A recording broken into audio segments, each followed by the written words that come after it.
So, isa ka bang tamad pero gusto niyong mag-alaga ng halaman?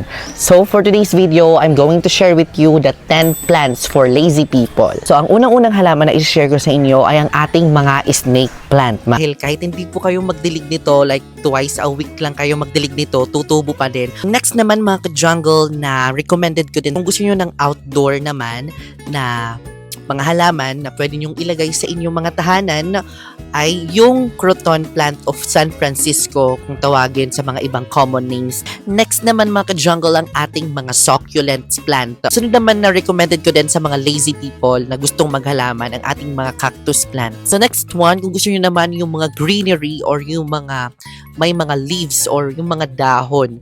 So ang mga Aglaonema o Chinese evergreen is one of the recommendations that I will recommend. Gusto niyo naman mag-alaga ng mga matataas na halaman pero tinatamad kayo. So one of the plants that I will recommend mga ka-jungle is the Dracena or yung mga ganitong halaman na tumataas. Dito ang sunod naman na halaman na pwede niyong alagaan at i-recommend ko din lalo na sa mga tamad na mga tao. Recommended ko din yung orchids mga ka-jungle.